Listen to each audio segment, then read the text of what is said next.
The autumn rain hammered against the classroom windows of PS 184 in Brooklyn, creating a rhythmic percussion that almost drowned out Emma Rodriguez's voice as she explained fractions to her third-grade students. At 23, she'd been teaching for only 2 years, but she loved every chaotic, exhausting moment of it. The children called her Miss Emma, and she knew each of their stories: who came from single-parent homes, who struggled with reading, who needed an extra sandwich at lunch. Miss Emma, I don't get it. Little Marcus, ironically named, she'd think later, raised his hand, his brow furrowed in concentration. Emma smiled, her dark eyes warm with patience. Let me show you another way. She knelt beside his desk, her modest navy dress spreading around her knees, and began drawing circles on his paper. Her long black hair, pulled into a simple ponytail, fell over her shoulder as she leaned in. The school bell rang, releasing a flood of children toward the door. Emma stood, brushing chalk dust from her hands. Remember, practice problems for tomorrow. And Marcus, you're going to get this, I promise. As the last child disappeared down the hallway, Emma began erasing the chalkboard, her mind already on the evening ahead. Tuesday meant helping her younger sister Sophia with college applications, then maybe catching up on grading while her mother cooked dinner in their small apartment in Sunset Park. It was a simple life, predictable and safe, exactly what she'd always wanted. Her phone buzzed. Her mother's name flashed on the screen. Mama? What's wrong? Emma could hear the tears before her mother spoke. Emma, you need to come home. Now. It's your father. The subway ride from Brooklyn to Sunset Park had never felt longer. Emma's hands trembled as she gripped the metal pole, her mind racing through possibilities. Heart attack? Accident? Her father, Miguel Rodriguez, worked construction. Dangerous work for a man of 56 with a bad back and worse habits. The habits. Oh God, the habits. Her stomach dropped as the worst possibility crystallized in her mind. The gambling. It had been quiet for months, almost a year. She'd let herself believe he'd finally stopped, that the promises this time had been real. Emma practically ran the 3 blocks from the subway station, her sensible flats splashing through puddles, her coat soaked through by the time she reached the modest brick building that had been home for her entire life. She took the stairs 2 at a time to the 3rd floor. The door was already open. Her mother, Rosa, sat on the worn couch, rosary beads clutched in her hands, her face aged a decade since this morning. Sophia, 19 and usually so vibrant, stood by the window, arms wrapped around herself, and her father, Miguel, sat at the kitchen table, his head in his hands, while 2 men in expensive suits stood on either side of him like sentinels. But it was the 3rd man who commanded the room. He stood by the mantel, examining a family photo with casual interest, Emma's high school graduation picture. He was tall, probably 6'2", with dark hair cut precisely, wearing a charcoal suit that probably cost more than 3 months of her salary. His face was angular, handsome in a harsh way, with a strong jaw shadowed by subtle stubble, and eyes so dark they seemed black in the dim apartment light. When he turned to look at her, Emma felt her breath catch. This wasn't a debt collector. This was something far more dangerous. Emma, her father's voice cracked. I'm so sorry, mija. I'm so sorry. The man by the mantel set down the photo frame with careful precision. Miss Rodriguez, I'm Marcus Castellano. He didn't offer his hand. He didn't need to. The name alone told her everything. Everyone in New York knew the Castellano name, whispered it with a mixture of fear and respect. They controlled the waterfront, the unions, half the construction in the city. They were the reason her father had steady work, and apparently the reason he was now in trouble. What's going on? Emma's voice came out steadier than she felt. Marcus Castellano studied her with an intensity that made her want to step back, but she held her ground. His expression revealed nothing. No malice, no sympathy, just cold calculation. Your father owes my organization $375,000, he said simply, as if discussing the weather. He's been gambling at our establishments for 2 years. We've been patient, but patience has limits. The number hit Emma like a physical blow. $375,000. It was incomprehensible, impossible. Papa? She looked at her father, needing him to deny it, to say this was a mistake. Miguel couldn't meet her eyes. I thought I could win it back. I kept thinking the next hand, the next race. I'm sorry, Emma. I'm so sorry. We don't have that kind of money, Emma said, turning back to Marcus. She was terrified, but beneath the fear, anger was rising. Anger at her father. At this situation, at this cold-eyed man standing in her home. We have nothing. You can see that. I can see that, Marcus agreed. His voice was deep, controlled, with a slight rasp that suggested he didn't waste words, which presents a problem. In my business, debts must be paid. It's a matter of principle. If I forgive your father's debt, I show weakness. Others would think they could do the same. So what? Emma's voice rose despite herself. You're here to threaten us? Hurt us? My father made mistakes, but my mother, my sister, they didn't do anything. Something flickered in Marcus's dark eyes. Surprise, perhaps, at her defiance. One of his men shifted, but Marcus raised a hand slightly, a minute gesture that froze the man in place. I'm not here to hurt anyone, Miss Rodriguez. I'm here to offer a solution. He moved closer, and Emma caught the scent of expensive cologne and something else. Leather, perhaps, or gun oil. He stopped about 3 feet away, close enough that she had to tilt her head back to meet his eyes. Your father can't pay his debt, but you can. Emma's blood ran cold. I'm a teacher. I make $38,000 a year. I couldn't pay you back in 10 lifetimes. I'm not asking for money. Marcus's gaze moved over her face, assessing. You're 23, educated from what I understand, well regarded in your community. You have no criminal record, no scandals. You're exactly what I need. I don't understand. A wife. The word hung in the air like a grenade.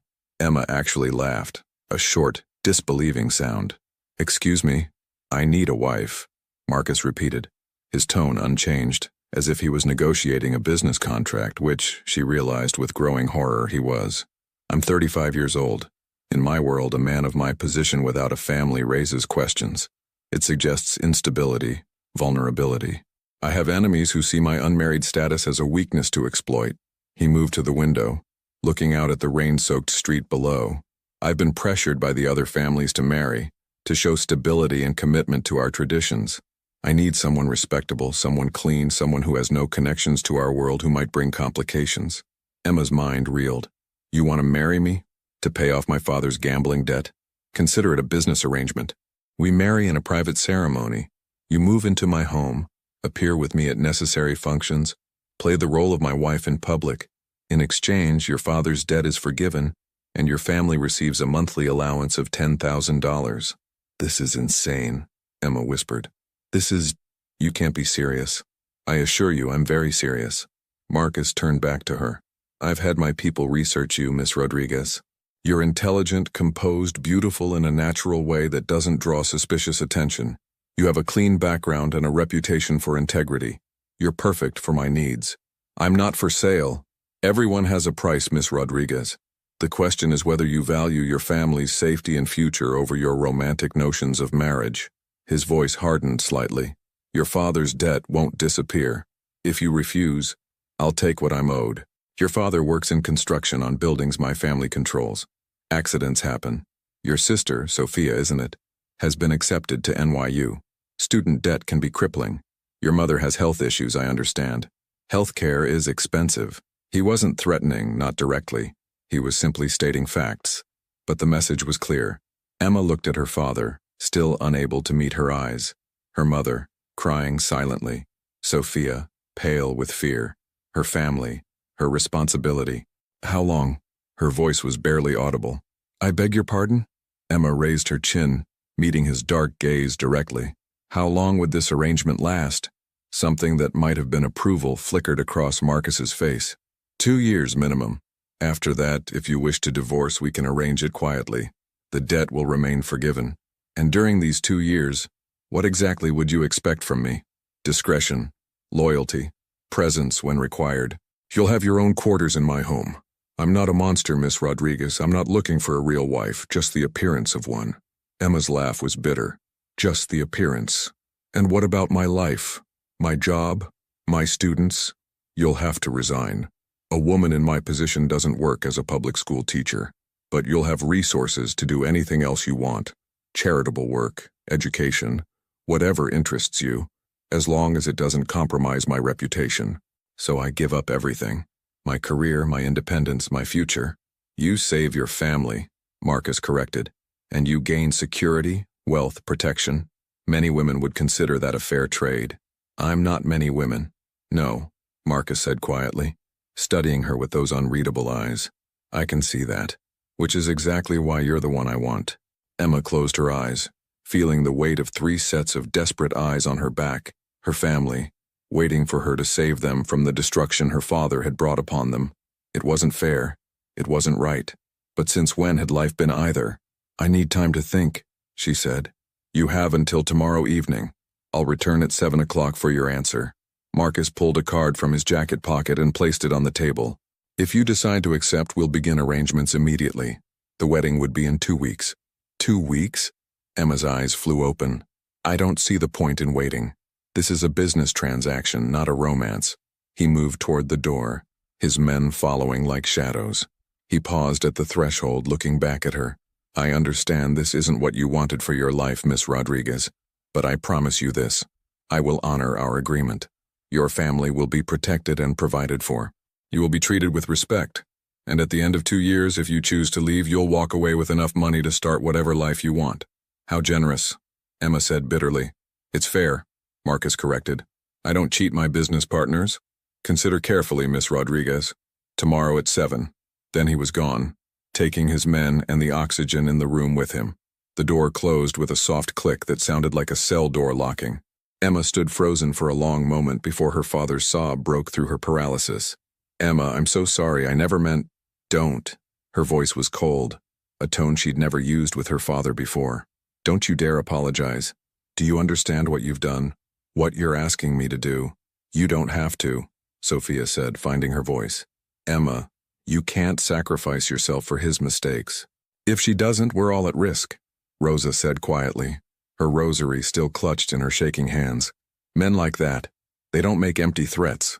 Emma looked at her mother, seeing the fear and resignation there.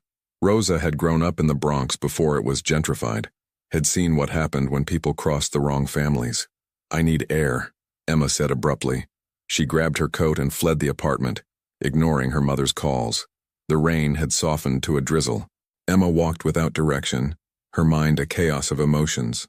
Marriage, to a stranger, to a criminal, to a man who looked at her like a commodity, a solution to a problem. She found herself at the small park where she used to play as a child, sat on a wet bench beneath a dying oak tree. Her phone buzzed constantly, texts from her mother, from Sophia, but she ignored them all. What choice did she have?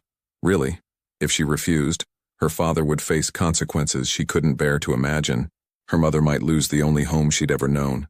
Sophia's college dreams would evaporate under the weight of fear and debt. And for what? For Emma's pride? For a concept of love and marriage that might never happen anyway? She was 23, had never had a serious boyfriend because she'd been too focused on getting through college, too busy with her students, too protective of her heart. At least this way, her sacrifice meant something. Her family would be safe, comfortable. Sophia could finish school. Her mother could see doctors without choosing between medication and groceries. Emma pulled out the business card Marcus had left. Heavy stock, expensive. Simply his name and a phone number, embossed in black ink. No title, no company name. Men like Marcus Castellano didn't need to explain who they were. She thought about those dark eyes, that controlled voice, the way he'd commanded the room without raising his voice or making threats. He was dangerous, that much was obvious. But he'd also been strangely honest. This is business, not a romance. Maybe that was better. No false promises, no pretense of love. Just a transaction, clean and clear. Her phone rang. Her mother. Mama, Emma answered, her voice tired. Where are you, mija? Come home. We need to talk about this. There's nothing to talk about. Emma watched rain drip from the oak leaves, each drop catching light from the street lamp. We all know what I have to do. Emma, no, we'll find another way. There is no other way, you know that, I know that. Papa destroyed any other way when he gambled away more money than we'll see in our entire lives. Silence on the other end, broken only by her mother's quiet weeping. I'll do it, Emma said, the words tasting like ash. I'll marry him. But Mama, I need you to promise me something. Anything, baby, anything. Promise me that Papa will never gamble again. Not a dollar, not a dime. Because I can't do this twice. If he destroys my sacrifice, if he wastes this chance I'm giving all of you, I will never forgive him. Never. I promise, Emma. I swear on the Virgin. He's done. We're done with all of it. Emma wasn't sure she believed it. But what choice did she have? I'm going to walk for a while longer. I'll be home soon. She hung up and sat in the rain, letting it soak through her coat, her hair, her skin, as if it could wash away the decision she'd just made. Tomorrow at 7, Marcus Castellano would return. Tomorrow at 7, she would agree to become his wife, not for love, not for romance, for debt, for family, for survival. Emma pulled out her phone and typed a text to her principal, requesting a meeting first thing in the morning. She'd have to resign. 2 weeks to tie up her life, to say goodbye to her students, to prepare for a future she'd never imagined. In 2 weeks, she would walk down an aisle to a man she didn't know, didn't love, maybe didn't even like. She would become Mrs. Marcus Castellano, wife to one of the most feared men in New York. The rain fell harder, and Emma didn't move. She sat beneath the oak tree and let herself cry, for the life she was leaving, for the dreams she was sacrificing, for the girl who'd believed that good things happened to good people if they just worked hard enough. That girl was gone now. In 2 weeks, someone else would take her place, someone who understood that in the real world sometimes you didn't get to choose your own fate. Sometimes it chose you, and sometimes you made the choice that saved everyone else, even if it destroyed who you thought you'd be. Emma stood finally, straightened her shoulders, and walked back toward home. Tomorrow at 7, she would give Marcus Castellano her answer. Tonight, she would allow herself this grief. Tomorrow, she would begin learning how to be the wife of a Mafia boss. 2 weeks later, Long Island Estate. Emma stood before the full-length mirror in a bedroom that cost more than her family's entire apartment, staring at a stranger in white. The wedding dress was elegant, a simple silk sheath that fell to her ankles with delicate lace sleeves and a modest neckline. Nothing ostentatious, nothing that screamed bride. It was appropriate for what this was, a business transaction wrapped in ceremony. Her hands trembled as she smoothed the fabric over her hips. In 6 hours, she would be Mrs. Marcus Castellano. The past 2 weeks had moved with surreal speed. The morning after Marcus's visit, Emma had gone to her principal's office and resigned, citing urgent family matters. Mrs. Chen had been disappointed but understanding, hugging Emma and wishing her well. Saying goodbye to her students had been harder. Their confused faces when she told them Miss Emma wouldn't be coming back, little Marcus crying because he still didn't understand fractions, and who would help him now. Then had come the preparations orchestrated by Marcus's people. A woman named Donna, severe, efficient, somewhere in her 50s, had appeared at Emma's apartment with contracts, instructions, and a black credit card with Emma's name already embossed on it. "Mr. Castellano wants you properly outfitted," Donna had said, her tone leaving no room for argument. "You represent him now. Everything from this moment reflects on his reputation." Emma had been taken to boutiques in Manhattan where she'd never dared to enter. Boutiques without price tags because if you had to ask, you couldn't afford it. Her modest wardrobe of teacher clothes was deemed entirely inadequate. By the end of the first week, her closet contained more clothing than she'd owned in her entire life. Elegant dresses, tailored suits, shoes that cost more than her monthly rent. Marcus himself had been conspicuously absent. She'd seen him only once, 4 days ago when he'd summoned her to his office in Midtown, a sleek high-rise with no company name on the directory, just a floor number that required a special key to access. His office had been exactly what she'd expected, minimalist, expensive, with floor-to-ceiling windows overlooking the city. He'd been on the phone when she arrived, speaking in rapid Italian, his tone cold and commanding. He'd gestured for her to sit, finished his call, then looked at her with those unreadable dark eyes. "You look well," he'd said. "Donna says you've been cooperative. Did I have a choice?" Emma had replied, unable to keep the edge from her voice.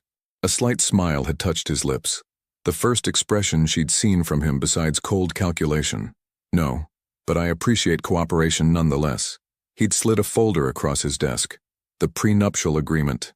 Read it carefully. Sign it if you agree." The prenup had been straightforward and surprisingly generous. In exchange for 2 years of marriage, Emma would receive a monthly allowance of $15,000, more than Donna had mentioned.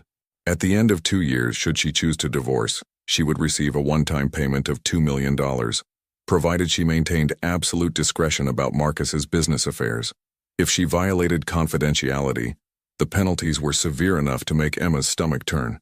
$2 million, she'd said quietly. "That's a lot of money to buy silence." "It's a lot of money to buy 2 years of your life," Marcus had corrected. "I believe in fair compensation, Miss Rodriguez. You're giving up your career. your freedom, your reputation. This ensures you can rebuild afterward if you choose to leave. If I choose to leave? Emma had looked up sharply. You mean if you let me leave? I'm not a jailer, Miss Rodriguez. When our agreement ends, you're free to go. I'll honor my word. He'd leaned back in his chair, studying her. You don't trust me. I don't know you. Fair enough. Trust takes time. For now, I'm asking you to trust the contract. Everything is legally binding. My attorney will answer any questions you have. Emma had signed. What else could she do? Now, staring at herself in the wedding dress, she wondered if she'd made a catastrophic mistake, but it was too late. Her family's debt was forgiven. Sophia was enrolled at NYU with all expenses paid. Her mother had already seen a cardiologist, top specialist in Manhattan, who'd adjusted her medications and scheduled a minor procedure that insurance had denied for years. The cost was Emma's freedom, and today she would pay it in full. A knock on the door pulled her from her thoughts. Come in. Donna entered, her sharp eyes assessing Emma from head to toe. You look perfect. Exactly the image Mr. Castellano wants. Glad I meet expectations, Emma said dryly. Donna's expression softened almost imperceptibly. For what it's worth, you could have done worse. Mr. Castellano is demanding, but he's fair. He protects what's his. I'm not his, Emma said quietly. I'm just borrowed. You'll be his wife in an hour. In our world, that means something. Donna held out a small box. From Mr. Castellano. He wanted you to have it before the ceremony. Emma opened the box. Inside lay a delicate diamond necklace, a single stone, flawless and substantial on a platinum chain. It was beautiful and probably worth more than her father's debt. It belonged to his mother, Donna said quietly. She died when he was 12. He doesn't give it lightly. Emma's hands shook as she lifted the necklace. This changed something, made it more real, more personal. She wanted to refuse it, but Donna was already fastening it around her neck, the diamond settling just above her collarbone. There, Donna said, stepping back. Now you're ready. Your family is already downstairs. The ceremony begins in 45 minutes. After Donna left, Emma took one last look at herself. The stranger in the mirror looked elegant, composed, expensive. Nothing like the Brooklyn teacher who'd graded papers in coffee-stained sweaters. This was who she was now. This was who she had to become. Emma descended the grand staircase of the estate, each step taking her closer to the rest of her life. The house was massive, a sprawling mansion in the Hamptons surrounded by manicured grounds and serious-looking men in dark suits who were obviously security. This was where the ceremony would take place, private and controlled. Her mother and Sophia waited in the foyer. Rosa rushed forward, tears already streaming down her face. Mija, you look so beautiful, so beautiful. Sophia hugged her tight, whispering in her ear, You don't have to do this. We can run, right now. Emma pulled back, forcing a smile. Where would we run that he couldn't find us? It's okay, Sophie. I'm okay. You're the bravest person I know, Sophia said fiercely. And if he hurts you, I'll kill him myself. Despite everything, Emma laughed. Please don't commit murder at my wedding. Her father stood apart, looking older than his years, broken. Emma hadn't spoken to him since that night 2 weeks ago. She wasn't sure she could forgive him, wasn't sure she wanted to. Miguel approached hesitantly. Emma, I don't, Emma said quietly. Just don't. Not today. He nodded, tears in his eyes, and stepped back. Donna reappeared. It's time. The guests are seated. Emma followed her down a hallway toward the back of the house, her heart pounding so hard she thought it might break through her ribs. Through the windows she could see white chairs arranged in neat rows on the lawn, filled with people she didn't know, men in expensive suits, women dripping with jewelry, all of them strangers from Marcus's world. The ceremony would be outside, beneath an elaborate floral arch overlooking the Sound. The October day was crisp and clear, unseasonably warm, as if even the weather was cooperating with Marcus's plans.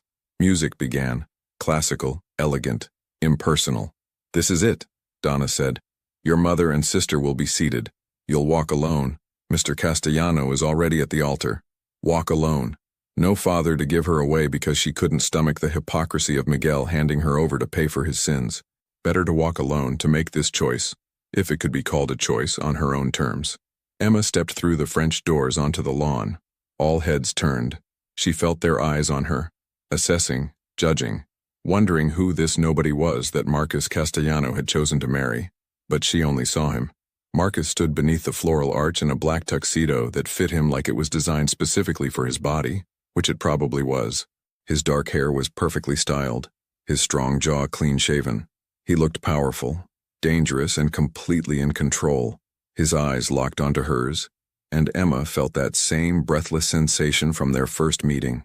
He watched her approach with an intensity that made her feel both exposed and weirdly protected, as if she was the only person in the world who mattered in this moment. She forced herself to breathe, to keep walking, to not trip on the hem of her dress or betray the terror coursing through her veins. One step, then another, down the white runner toward the man who would become her husband. When she reached the arch, Marcus extended his hand. Emma hesitated for just a heartbeat before placing her hand in his. His grip was firm, warm, steadying. "You look beautiful," he murmured, so quietly only she could hear. It was the first compliment he'd ever given her, and she didn't know what to do with it. The officiant, a judge, Emma realized, someone who owed Marcus favors, began the ceremony. The words washed over her like water, meaningless and inevitable. She made her responses automatically, her voice steady even as her heart raced. Marcus's responses were equally steady, his deep voice carrying across the lawn with absolute certainty. He didn't stumble, didn't hesitate, as if this was just another business meeting. "The rings," the judge said. A man stepped forward, one of Marcus's inner circle, she assumed, holding a small velvet box. Marcus took out a ring, a platinum band with diamonds set into it, elegant and substantial. He lifted Emma's left hand, and for a moment his eyes met hers. Something flickered in those dark depths. Not love, certainly, but not complete indifference either. Recognition, perhaps. Acknowledgement of what they were both doing, what they were both sacrificing. He slid the ring onto her finger. It fit perfectly. Of course it did. Marcus Castellano didn't leave details to chance. Emma took the second ring, a simple platinum band, masculine and understated. Her hands shook slightly as she reached for Marcus's hand. His fingers were long, strong, with calluses that suggested he didn't just give orders. He knew how to use his hands for violence if necessary. She slid the ring onto his finger, and he closed his hand briefly around hers, a gesture that might have looked affectionate to the watching crowd, but felt more like a seal on their contract. "By the power vested in me by the state of New York," the judge intoned, "I now pronounce you husband and wife. You may kiss the bride." Emma's breath caught. They hadn't discussed this part. Stupid, she should have realized. Marcus's hand came up to cup her face, his thumb brushing her cheekbone with surprising gentleness. He leaned in slowly, giving her time to pull away if she wanted to. But where would that leave them? In front of all these people, his people, she couldn't humiliate him. His lips touched hers, soft and warm and brief. It was chaste, appropriate, nothing like what she'd imagined a wedding kiss would be. But it sent electricity through her anyway, made her realize with startling clarity that this was real. This man was her husband now. When he pulled back, something in his eyes had changed. Darker, more intense, almost possessive. The guests applauded. Marcus kept his hand on the small of Emma's back as they turned to face the crowd, presenting themselves as husband and wife. Emma forced a smile, playing her part, while her mind screamed that this was insane. All of this was insane. The reception was held inside the mansion, in a ballroom that probably hadn't been used in years but had been transformed into something out of a magazine spread. Crystal chandeliers, elaborate floral arrangements, tables set with china and crystal that Emma was afraid to touch. Marcus kept her close, his hand always on her, her back, her elbow, her waist, introducing her to an endless stream of people whose names she immediately forgot. Serious men who assessed her like a new acquisition. Women who smiled with their mouths but not their eyes, clearly wondering what was so special about this nobody from Brooklyn. "Smile," Marcus murmured in her ear as they moved through the crowd. "You're supposed to be happy." "I'm supposed to be a lot of things I'm not," Emma muttered back. She felt his chest move with what might have been a laugh. "Fair enough. Just try not to look like you're attending a funeral." "Aren't I?" She looked up at him. "The funeral of my old life?" His expression grew serious. "That's dramatic." "It's accurate." Before Marcus could respond, a man approached, older, probably in his 60s, with silver hair and eyes like ice chips. The crowd seemed to part for him automatically. "Marcus," the man said, his voice carrying weight and authority. Congratulations on your marriage. Thank you, Don Salvatore. Marcus's tone was respectful, but not subservient. Emma, this is Salvatore Vitale. He's a family friend. Emma recognized the name. Salvatore Vitale was the head of one of the 5 families that controlled organized crime in New York. If Marcus was powerful, this man was a king. Mrs. Castellano. Salvatore took her hand, raising it to his lips in an old-world gesture. You're even lovelier than described. Marcus is a fortunate man. Thank you, Emma managed, acutely aware that this man's goodwill might be the only thing keeping her alive if she ever crossed Marcus. I trust this marriage will bring stability to our endeavors, Salvatore continued, looking at Marcus. A man with a family has roots, commitments. It's good to see you finally settled. That was the goal, Marcus said smoothly. After Salvatore moved away, Emma leaned close to Marcus. Was that approval or a threat? Both, Marcus said quietly. In our world, they're usually the same thing. The reception continued for hours. Emma smiled until her face hurt, accepted congratulations from people who didn't care about her, and tried not to think about what came after. The dancing, the cake cutting, the endless photographs. All of it felt like a performance for an audience that knew the truth but pretended otherwise. Finally, as the sun began to set over the Sound, Marcus led her away from the crowd. They walked through the mansion to a private wing, away from the noise and scrutiny. This is the master suite, Marcus said, opening a set of double doors. It's yours now.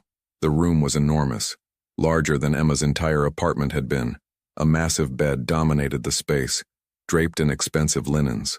Floor-to-ceiling windows overlooked the water. Everything was elegant, tasteful, and completely impersonal. Where's your room? Emma asked. The suite next door, connected through here. Marcus indicated a door she hadn't noticed. I can lock it from either side if you prefer privacy. Emma looked at him sharply. You said this was just for appearance. It is. I'm not a monster, Emma. I don't force women. He loosened his tie, and she caught a glimpse of his throat, the strong column of his neck. We're married legally, but that doesn't mean I won't demand anything you're not willing to give. How generous, Emma said, unable to keep the sarcasm from her voice. Marcus's jaw tightened. I'm trying to be decent here. You bought me. Emma shot back, all the fear and anger from the past 2 weeks erupting. You bought me like a piece of property to solve your reputation problem, and now you want credit for not raping me on our wedding night? Forgive me if I don't fall over with gratitude. He moved fast, one moment across the room, the next standing inches from her, his dark eyes blazing with an emotion she'd never seen from him. Anger, yes, but something else underneath, something that looked almost like hurt. I didn't buy you, he said, his voice low and dangerous. Your father sold you. I gave you a choice. Some choice? My family's safety or my freedom? That's not a choice, that's extortion. Would you rather I'd taken your father's fingers, his life, your sister's future? Marcus leaned closer, and Emma refused to back away. I offered you a way out that saved everyone. If that makes me a monster, fine. But don't pretend you didn't know exactly what you were agreeing to. They stood there, breathing hard, the air between them electric with tension. Emma's heart pounded, and she realized with shock that she wasn't just angry. She was alive in a way she hadn't felt in 2 weeks. Fighting with him, standing up to him, made her feel less like a victim and more like herself. I hate this, she whispered. I hate what my life has become. Something in Marcus's expression shifted. The anger drained away, leaving something that looked almost like regret. I know. He stepped back, running a hand through his hair, disrupting the perfect style. For what it's worth, I'm sorry. Not for the arrangement. I needed this. Needed you. But I'm sorry it had to be this way. Emma sank onto the edge of the massive bed, suddenly exhausted. The adrenaline that had carried her through the day evaporated, leaving her empty. What happens now? Now we live up to our agreement. Marcus moved to the window, looking out at the darkening water. We'll stay here tonight, then tomorrow we leave for our honeymoon. Emma's head snapped up. Honeymoon? You didn't mention a honeymoon. It's expected. A newly married couple doesn't stay in the city. It would raise questions. He turned to face her. I have a cabin upstate in the Adirondacks. Private. Secure. We'll spend a week there. Let the dust settle. Give my enemies time to accept the new reality. A week alone with you? You're my wife, Emma. People expect us to want time alone. He paused. Don't worry, the cabin has multiple bedrooms. I'll give you space. Emma laughed bitterly. Space in a cage is still a cage? Maybe. But it's a comfortable cage and it's temporary. Marcus moved toward the connecting door. Get some rest. We leave early tomorrow. Your things have already been packed. Of course they have. God forbid I have control over anything. He paused at the door, looking back at her. The light from the setting sun cast shadows across his face, highlighting the sharp angles, the hardness that came from years of violence and power. But his eyes held something that looked almost like loneliness. I don't expect you to like me, Emma. I don't expect forgiveness or gratitude. But I do expect you to honor our agreement. Play your part, and in 2 years, you'll be free, richer, protected, able to start fresh. That's more than most people get. Lucky me, Emma whispered. After he left, Emma sat alone in her elegant cage, still wearing her wedding dress, the diamond necklace, his mother's necklace, heavy around her throat. Through the window, she could see the last guests leaving the property, a convoy of expensive cars disappearing into the night. She was Mrs. Marcus Castellano now, wife to a Mafia boss, trapped in a life she'd never wanted by circumstances beyond her control. Tomorrow she'd go with him to the mountains, a week alone with a man who terrified and confused her in equal measure, a man who'd bought her cooperation but couldn't buy her loyalty. But as Emma finally stood to remove the dress, to shed the costume of this bizarre day, she caught her reflection in the mirror. The stranger stared back at her, and for just a moment, Emma saw something new in her own eyes. Not defeat, not acceptance, determination. Marcus Castellano thought he'd acquired a convenient wife, a prop to play a role in his dangerous world. But Emma Rodriguez, Emma Castellano now, was nobody's prop. If she had to spend 2 years in this life, she'd survive it on her own terms. She'd play her part, yes, but she wouldn't disappear, wouldn't become just another possession in Marcus's collection. She'd find a way to be herself, even in this cage. And maybe, just maybe, she'd find a way to make Marcus Castellano regret underestimating the Brooklyn teacher he'd married. The drive from Long Island to the Adirondacks took nearly 6 hours, and Marcus drove the entire way himself. No driver, no bodyguards following in a second car. Just the two of them in his black Range Rover, cutting through the autumn landscape as the city fell away behind them. Emma had expected awkward silence, but Marcus surprised her by playing music. Classical mostly, though occasionally jazz would filter through the speakers. He didn't try to make conversation, and she was grateful for that. After the performance of yesterday's wedding, she needed the quiet to process everything that had happened. She watched the scenery change as they drove north. The urban sprawl gave way to suburbs, then small towns, then increasingly dense forests painted in brilliant oranges, reds, and golds. It was beautiful in a way that made her chest ache. She'd never been this far from the city, had never seen autumn like this. "You've never been upstate before?" Marcus asked, breaking the silence as he noticed her staring out the window. "No, we couldn't afford vacations, and when I was in college I worked summers to help with tuition." Emma glanced at him. "I'm guessing that's not a problem you've ever had." "Different problems," Marcus said quietly. "Money doesn't solve everything." Emma almost laughed. "Easy to say when you have it." "True." He didn't argue, didn't defend himself, just acknowledged the truth and fell silent again. They stopped once for gas at a small station surrounded by nothing but trees. Emma went inside to use the bathroom and buy coffee. When she returned, Marcus was leaning against the Range Rover, phone to his ear, his voice low and harsh as he spoke in Italian. His whole posture had changed, tense, coiled, dangerous. He saw her and ended the call abruptly. "Everything okay?" "Fine. Coffee?" She held out one of the cups she'd bought. Marcus took it, looking surprised. "Thank you." They drank in silence while the tank filled. Emma noticed how Marcus's eyes constantly scanned their surroundings, never still, always alert. Even here, miles from anywhere, he couldn't fully relax. "Are we in danger?" she asked quietly. "Always," he said simply, "but less here than in the city. That's why we came." The cabin appeared as they rounded a curve in the narrow mountain road. But calling it a cabin was like calling Marcus's mansion a house. It was a sprawling structure of wood and stone, built into the hillside overlooking a pristine lake that reflected the surrounding peaks like a mirror. "This is your idea of a cabin?" Emma breathed as Marcus pulled into the gravel drive. "It serves its purpose. Private, secure, no neighbors for 5 miles in any direction." He killed the engine and looked at her. "You can scream up here and nobody will hear you." Emma's blood ran cold until she saw the slight quirk of his lips. Was he actually joking? "That's not funny." "Little bit funny." Marcus said, and climbed out of the vehicle. The interior was exactly what Emma had come to expect from Marcus. Expensive, tasteful, masculine. Leather furniture, a massive stone fireplace, floor-to-ceiling windows that brought the forest inside. The kitchen was state-of-the-art stainless steel and granite. Everything was clean, maintained, ready for use despite the obvious isolation. "How often do you come here?" Emma asked, setting down her purse. "Not often enough, maybe 3 or 4 times a year when I need to think." Marcus carried their bags up the stairs. "Master bedroom is at the end of the hall. 2 guest rooms on the left. Take whichever you prefer." Emma followed him up. The master bedroom was stunning. A huge bed facing windows that overlooked the lake. An ensuite bathroom with a soaking tub that could fit 3 people. But it was clearly Marcus's space, decorated in dark woods and deep blues. "I'll take a guest room," she said.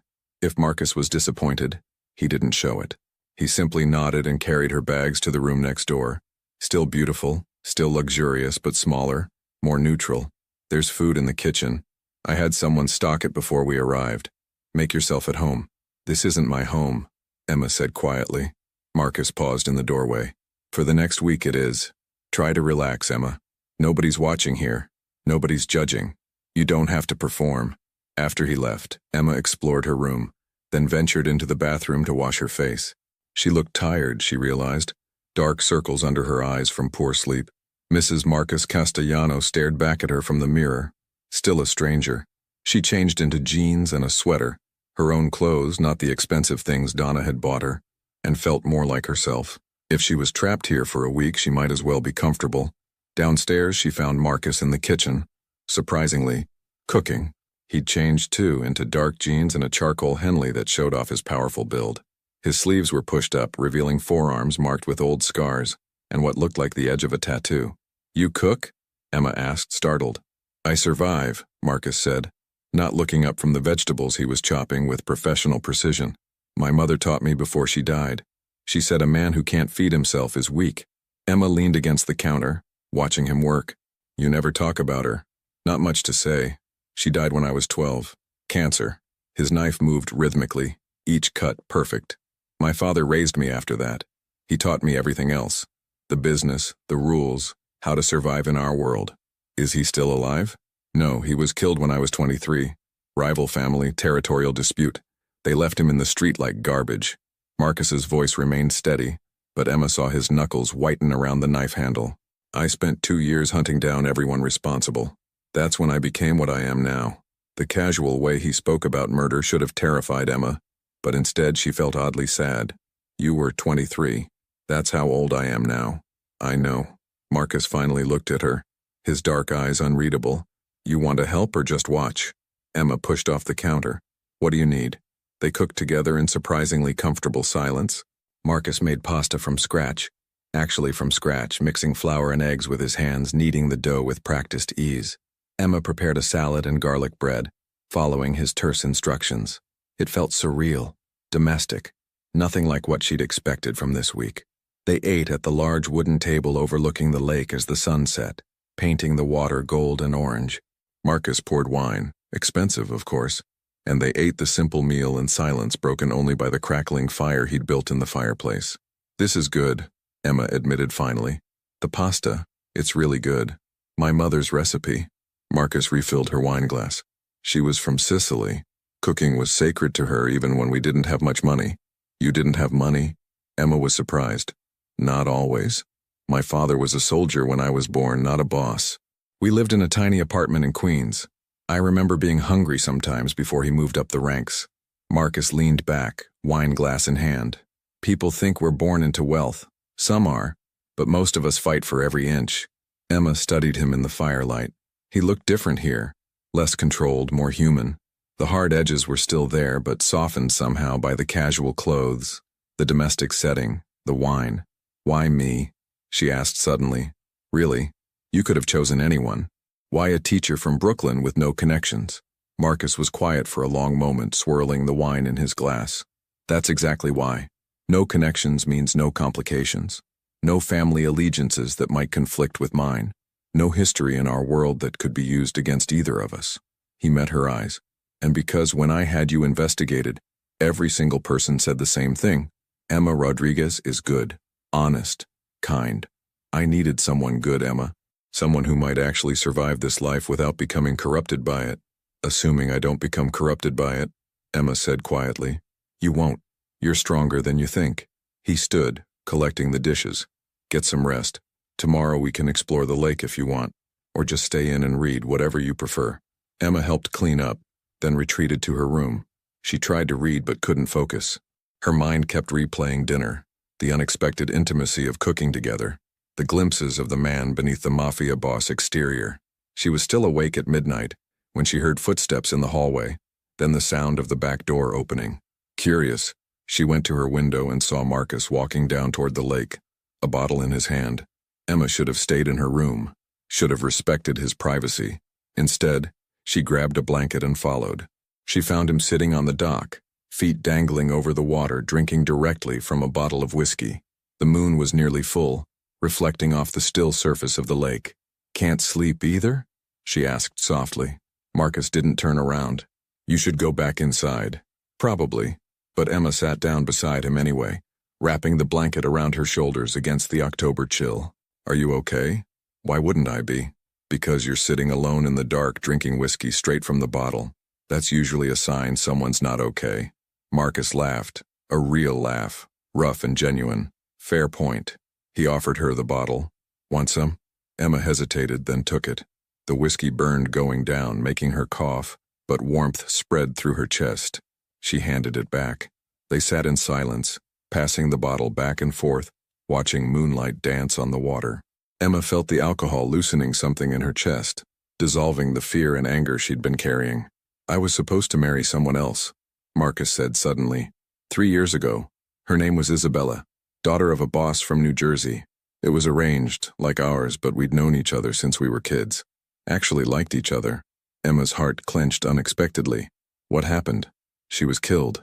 Car bomb meant for her father, but she borrowed his car that day. Marcus took a long drink. I found out later it was my uncle who ordered the hit. My own blood trying to start a war between families so he could seize power in the chaos. Oh my God, Marcus. I killed him myself, Marcus continued, his voice flat. Put a gun in his mouth and pulled the trigger while he begged for mercy. Then I killed everyone who helped him. 13 people died because of what they did to Isabella. Emma should have been horrified. Should have run back to the cabin and locked herself in. Instead, she found herself asking, did you love her? I could have, given time. Marcus looked at her finally, his eyes reflecting moonlight.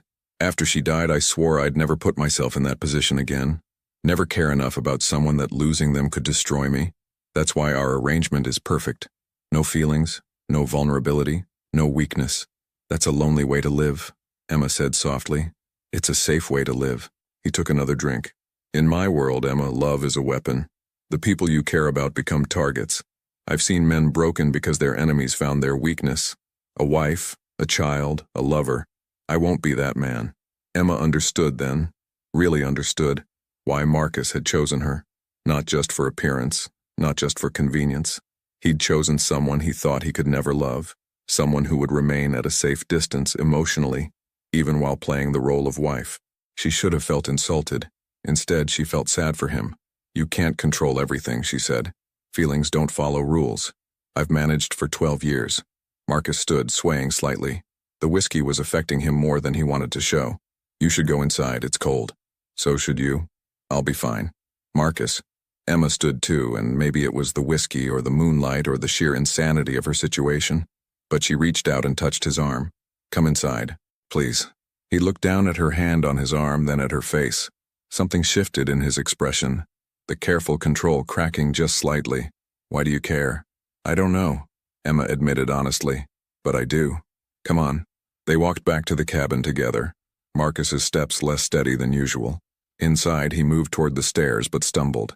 Emma caught him, or tried to. He was too heavy, too solid, and they ended up against the wall, his weight pressing her back. For a moment, they were frozen like that. Emma's heart pounded as she felt the heat of his body, smelled whiskey and pine and something uniquely him. Marcus's hands were braced on either side of her head, his face inches from hers. His dark eyes locked on her mouth. I should go, he said roughly but didn't move. Yes, Emma breathed. but didn't push him away. The tension between them was electric, dangerous. Emma saw the moment Marcus's control started to slip, saw desire flare in his eyes along with something darker, need, loneliness, years of denying himself any genuine connection. His hand came up to cup her face, thumb brushing her lower lip. "Tell me to stop." Emma's breath caught. She should tell him to stop, should remind him of their agreement, of the boundaries he'd promised to respect. But the words wouldn't come because she didn't want him to stop. She wanted, God help her, she wanted him to close the distance, to kiss her like he meant it, to make her feel something other than trapped and angry. Emma, her name was a warning, a plea, a question all at once. She answered by rising on her toes, eliminating the last few inches between them. Marcus made a sound low in his throat. Surrender or victory, she couldn't tell, and then his mouth was on hers, and nothing was simple anymore. This wasn't like the chaste kiss at their wedding. This was fire and need and 3 weeks of tension exploding between them. Marcus kissed her like he was starving, his hand sliding into her hair, tilting her head back to deepen the kiss. Emma's hands fisted in his shirt, pulling him closer, giving as good as she got. He tasted like whiskey and danger, and Emma couldn't get enough. When his tongue traced her lower lip, she opened for him, and the kiss turned molten. Marcus's other hand gripped her hip, pulling her flush against him, and Emma felt exactly how much he wanted her. It should have scared her. Instead, it made her feel powerful. Marcus broke the kiss first, breathing hard, resting his forehead against hers. "This is a bad idea." "Terrible," Emma agreed, but her hands were still fisted in his shirt. "We agreed." "I know what we agreed." Emma looked up at him, saw her own confusion reflected in his dark eyes. "I don't know what this is, Marcus. I don't know what I'm doing, but I know I don't want you to stop." Something in his expression cracked completely. "It'll hurt," he said roughly, his voice raw with honesty. "Letting yourself feel something real in this life. It always hurts, and I won't be able to stop it. Won't be able to protect you from everything, you understand that?" Emma realized he wasn't just talking about physical intimacy. He was talking about emotional vulnerability, about the danger of caring, about the risk they'd both be taking if they crossed this line. "I understand," she whispered. Marcus studied her face for a long moment, searching for doubt, for fear. Whatever he saw there must have satisfied him because he lifted her suddenly, her legs wrapping around his waist automatically as he carried her up the stairs. "My room or yours?" he asked against her mouth. "I don't care. Yours." The master bedroom was dark except for moonlight streaming through the windows. Marcus set Emma on the edge of his bed, then stepped back, giving her one last chance to change her mind. Instead, Emma reached for the hem of her sweater and pulled it over her head. Marcus's breath caught. He moved forward, hands sliding up her sides, mapping her skin with reverent touches that made her shiver. "You're sure? Are you always this talkative?" Emma asked, reaching for his shirt. He caught her wrists gently. "I need to hear you say it. Need to know you want this." Emma met his eyes, saw the vulnerability there beneath the desire. This powerful, dangerous man was giving her all the control, making sure she chose this freely. "I want this," she said clearly. "I want you." Marcus released her wrists and stepped back just long enough to pull his shirt over his head. Emma's breath caught at the sight of him. Broad shoulders, defined abs, and skin marked with scars that told stories of violence survived. There was a tattoo over his heart, a name in script. Isabella. Emma's chest tightened, but before she could think too hard about it, Marcus was kissing her again, lowering her back onto the bed, his weight settling over her in a way that felt right despite everything. His hands were everywhere, her hair, her face, her waist, touching her like she was precious, like she mattered. When he whispered her name against her skin, it sounded like a prayer and a curse all at once. "It'll hurt," he'd warned her on the dock, and Emma understood now what he meant. Not the physical act. That was gentle despite his rough edges. Marcus's touch careful and patient as he learned what made her gasp, what made her cling to him. The hurt came from the intimacy of it, from feeling the walls around her heart cracking, from realizing that this cold, dangerous man was treating her like she mattered, like she was more than a business arrangement. The hurt came from the terrifying possibility that she might actually start to care about him. Afterward, they lay tangled together in the moonlight, breathing hard, skin cooling in the night air. Marcus pulled a blanket over them, and Emma settled against his chest, listening to his heartbeat slow. That wasn't supposed to happen. Marcus said quietly. I know. It can't happen again. Okay, Emma said, but neither of them moved apart. I'm serious, Emma. This complicates things. Makes it messy. I heard you. She traced one of his scars, a raised line across his ribs. How did you get this one? Knife fight when I was 19. Kid from a rival crew thought he could take me. Marcus's hand stroked her hair absently. I was wrong about you. About what? I thought I could keep you at a distance, thought I could control this, keep it strictly business. His arm tightened around her. But you're under my skin now. That's dangerous for both of us. Emma lifted her head to look at him. So what do we do? I don't know. Marcus touched her face, his thumb brushing her cheekbone. But we figure it out in the morning. Right now, just stay. Emma settled back against him. And despite everything, despite the insanity of her situation, the danger, the uncertainty, she felt safe, protected, like maybe this forced marriage could become something neither of them had expected. She fell asleep to the sound of Marcus's heartbeat and the distant cry of an owl in the forest. When Emma woke, dawn was just breaking over the mountains, painting the lake in shades of pink and gold. Marcus's arm was still around her, his breathing deep and even in sleep. She studied his face, seeing how much younger he looked without the hard mask of control he wore when awake. Her phone buzzed on the nightstand. Emma carefully reached for it, trying not to wake Marcus. 3 missed calls from Donna. 2 texts from numbers she didn't recognize. Then a final text that made her blood run cold. Tell your husband Victor Rossi sends his regards. The honeymoon is over. Time to come home and face reality. Attached was a photo, Emma's family, leaving their apartment building, unaware they were being watched and photographed. Marcus stirred, immediately alert despite having been asleep seconds before. What's wrong? Wordlessly, Emma handed him the phone. She watched his expression go from sleepy to deadly in an instant. He sat up, reading the message, his jaw tightening with barely controlled fury. Get dressed, he said, his voice cold and hard. The Mafia boss, not the man who'd held her last night. We're leaving, now. Marcus, my family, we'll be fine. I'll have them moved to a safe house within the hour. He was already reaching for his phone, making calls in rapid Italian, his commands sharp and precise. Emma scrambled out of bed, grabbing her clothes. Who's Victor Rossi? Marcus's expression turned even darker. Someone who should have stayed dead. He finished his call and looked at her, and for just a moment, she saw fear in his eyes. Not for himself, but for her. Get ready, Emma. The real world just came calling, and it's uglier than you can imagine. As Emma rushed to dress, she realized that the safety of the cabin, the unexpected intimacy of last night, it had all been an illusion. A brief respite before reality crashed back in. Marcus had warned her on the dock. In his world, the people you care about become targets. And now, because of one night of vulnerability, because they'd crossed the line from business arrangement to something real, Emma had become exactly that, a target. The drive back to the city was tense and silent. Marcus's knuckles were white on the steering wheel as he made call after call in clipped Italian, organizing protection for Emma's family while she sat frozen beside him, staring at the threatening text message. They didn't return to the Long Island estate. Instead, Marcus brought her to a penthouse in Tribeca, 43rd floor, all steel and glass with security that rivaled Fort Knox. Donna met them at the door, her expression grim. Your family is secure. Safe house in Westchester. 4 guards. Your mother's medications have been transferred. Can I see them? Emma asked immediately. Not yet, Marcus said flatly. Too dangerous. Victor will be watching for contact.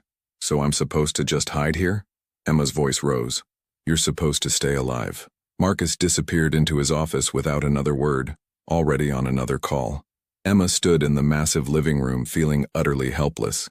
Donna guided her through the apartment, explaining security protocols. Bulletproof windows, panic buttons in every room, biometric locks on the elevator. It felt like a prison, however luxurious. Hours passed. Marcus remained locked in his office with various hard-looking men who assessed Emma with cold curiosity as they came and went. She paced, tried to read, couldn't settle. The intimacy of the cabin felt like a distant dream. Near midnight, she heard the elevator. Marcus stepped out, his white shirt splattered with blood, his knuckles raw and split. He looked exhausted and utterly remote. Are you hurt? Emma approached carefully. Not my blood. He moved past her toward his bedroom. Go to sleep. But Emma followed him to his bathroom where he stood washing blood from his hands. Without asking permission, she took one of his damaged hands and began cleaning it with a warm cloth. "What are you doing?" Marcus asked quietly. "Taking care of you." Emma focused on his knuckles. "Tell me what happened." Marcus was silent for a long moment. "Victor hit one of our warehouses, killed 3 of my men, left a message in their blood. The king is dead." Emma's hands stilled. "He's trying to take over. He's trying to prove I'm weak. That marriage made me vulnerable." Marcus's voice was hollow. "Maybe he's right." "Stop." Emma cupped his face, forcing him to look at her. "You're not weak. You're human. That's different. In my world, it's the same thing." But he didn't pull away. "I can't afford to care, Emma. Caring gives my enemies weapons." "So what? You shut everyone out forever? That's not living, Marcus. That's just existing. It's surviving." "Bullshit." Emma's voice turned fierce. "You're scared. Not of Victor. You're scared of caring about someone. Scared that if you feel something real, losing it will destroy you." Marcus's jaw tightened. "You don't know what you're talking about, don't I? You've built walls so high nobody can get in. You tell yourself it's protection, but really, you're just alone." Emma stepped closer. "I'm not asking you to love me, but stop pushing me away. Let me help. Give me a purpose besides sitting in a tower waiting to be rescued." "Help how?" Marcus asked warily. "However I can. I'm smart. I learn fast. Teach me to protect myself. Let me be your queen, not your pawn." Marcus studied her, conflict clear in his dark eyes. "If I do this, you follow my rules. You learn to shoot, to fight, to read people. You do exactly what I say when there's danger." "Agreed. And when this goes bad, and it will, don't say I didn't warn you." His hand cupped her jaw gently. "Tomorrow we start training. Tonight you sleep." "Marcus, don't argue. Use the master bedroom. I need to make calls." He stepped back.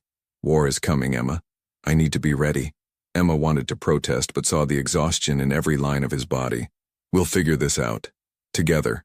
He nodded but didn't meet her eyes. "Get some sleep." As Emma settled into his bed, surrounded by his scent and the glittering city below, she realized the truth. She was falling for him. The dangerous man who'd married her for convenience was becoming someone she genuinely cared about. It was messy, complicated, and exactly what Marcus feared. But Emma was done pretending this was just business. Tomorrow she'd start proving she could be more than a liability. Tonight she'd let herself hope they could survive this together. In the other room, Marcus sat in darkness, Emma's words echoing in his mind. She'd seen through every defense he'd built. And the terrifying part? He'd let her. The drive back to the city was tense and silent. Marcus's knuckles were white on the steering wheel as he made call after call in clipped Italian, organizing protection for Emma's family, while she sat frozen beside him, staring at the threatening text message. They didn't return to the Long Island estate. Instead, Marcus brought her to a penthouse in Tribeca, 43rd floor, all steel and glass with security that rivaled Fort Knox. Donna met them at the door, her expression grim. "Your family is secure. Safe house in Westchester, 4 guards. Your mother's medications have been transferred." "Can I see them?" Emma asked immediately. "Not yet," Marcus said flatly.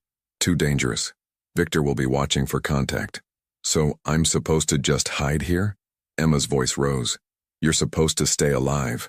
Marcus disappeared into his office without another word, already on another call. Emma stood in the massive living room, feeling utterly helpless. Donna guided her through the apartment, explaining security protocols, bulletproof windows, panic buttons in every room, biometric locks on the elevator. It felt like a prison, however luxurious. Hours passed. Marcus remained locked in his office with various hard-looking men who assessed Emma with cold curiosity as they came and went. She paced, tried to read, couldn't settle. The intimacy of the cabin felt like a distant dream. Near midnight, she heard the elevator.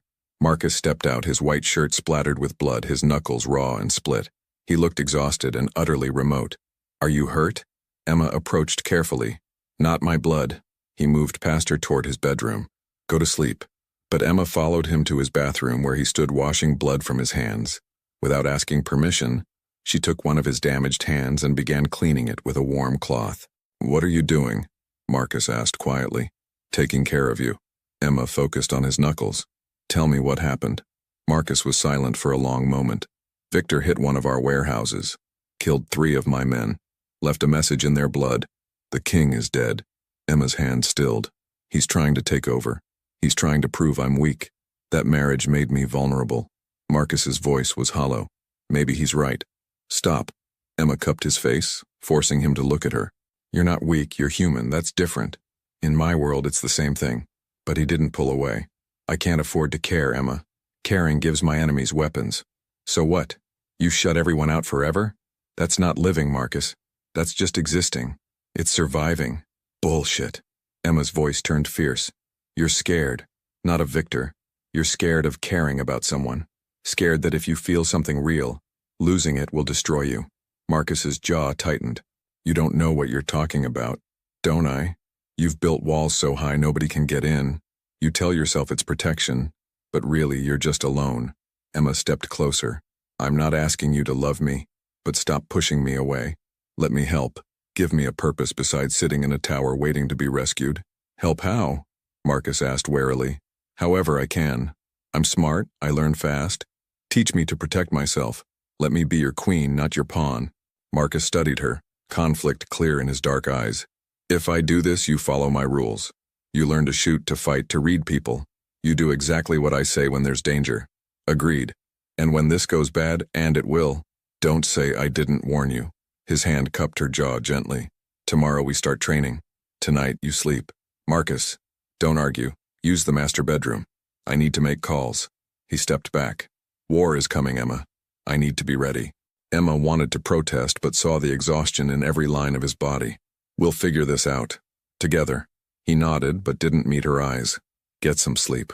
As Emma settled into his bed, surrounded by his scent and the glittering city below, she realized the truth. She was falling for him. The dangerous man who'd married her for convenience was becoming someone she genuinely cared about. It was messy, complicated, and exactly what Marcus feared. But Emma was done pretending this was just business. Tomorrow she'd start proving she could be more than a liability. Tonight she'd let herself hope they could survive this together. In the other room, Marcus sat in darkness, Emma's words echoing in his mind. She'd seen through every defense he'd built, and the terrifying part, he'd let her.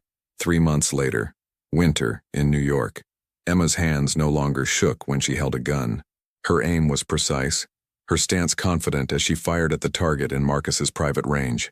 3 shots, tight grouping, center mass. Better, said Rico, Marcus's head of security, grudging approval in his voice. You might actually survive now. Emma had spent 3 months transforming herself. Early mornings training with Rico, shooting, hand-to-hand combat, tactical awareness. Afternoons shadowing Donna, learning the organization's legitimate businesses, understanding how money moved through Marcus's empire. Evenings with Marcus when he wasn't handling Victor's escalating attacks, learning to read people, to spot threats, to think like someone who lived in shadows. She wasn't the scared Brooklyn teacher anymore. She was becoming something else entirely. Marcus watched from the observation room, his expression unreadable. Since the cabin, they'd maintained careful distance, sleeping in separate rooms, keeping interactions professional, but the tension between them was constant, electric, impossible to ignore. There's an event tonight, Marcus said as they left the range. Charity gala. Several family heads will attend. I need you there. Finally letting me out of the tower, Emma asked dryly. Victor's been quiet for 2 weeks. That worries me more than his attacks. Marcus's jaw tightened. He's planning something big. I need all my pieces in position. Your pieces? Emma stopped walking. Is that what I am? Marcus turned to face her, something dangerous flickering in his dark eyes. You wanted to be involved. This is what involvement looks like. The gala was at the plaza, glittering with New York's elite and its criminal underbelly dressed in tuxedos and designer gowns. Emma wore emerald silk that Marcus had chosen himself, his mother's diamond necklace at her throat. Stay close to me, Marcus murmured as they entered. His hand rested possessively on her lower back. And if anything feels wrong, you get to the car. No arguments. But Emma had learned to read rooms now, to spot the subtle tells Marcus had taught her. And something was definitely wrong. Too many unfamiliar faces. Security positioned strangely. A waiter who watched them too intently. Marcus, she said quietly. 3 o'clock. The waiter. His eyes flicked over. Good catch. There are others. Victor's people. His hand moved to his concealed weapon. He's here. The lights went out. Gunfire erupted in the darkness. Emma dropped instinctively, just as Rico had trained her, reaching for the small pistol strapped to her thigh beneath the gown. Marcus's body covered hers, protective and solid. "Stay down," he commanded, but Emma saw the shadow moving toward them, saw the glint of metal. "Behind you!" Marcus spun, firing twice. The attacker dropped. More muzzle flashes in the darkness. Screaming. Chaos. "The service exit," Emma said, remembering the floor plans Donna had made her memorize. "East side, through the kitchen." Marcus looked at her sharply, then nodded. "Lead." They moved through the panic, Emma navigating by memory and instinct. Marcus covered their backs, his shooting precise and lethal. They burst through the kitchen where more of Victor's men waited. The fight was brutal and fast. Marcus took down 2, but a third came at Emma. 3 months of training took over. She sidestepped, struck his throat, used his momentum to send him crashing into a steel counter. Her gun came up steady, aimed at his head. "Emma, don't," Marcus said quietly. "You don't want that weight." But Emma had already lowered the weapon. "He's down, that's enough." They made it to the service exit where Rico waited with the car already running. As they sped away, sirens wailing in the distance, Marcus turned to Emma. "You saved my life," he said, something like wonder in his voice. "We saved each other." Emma met his eyes. "That's what partners do." Marcus pulled her close suddenly, kissing her hard and desperate. "When I thought you might get hurt." He stopped, his forehead against hers. "I can't lose you, Emma, I can't." "Then stop trying to." Emma kissed him back. "I'm not going anywhere." 2 weeks later, Victor Rossi's body was found in the Hudson. No one claimed responsibility, but everyone knew.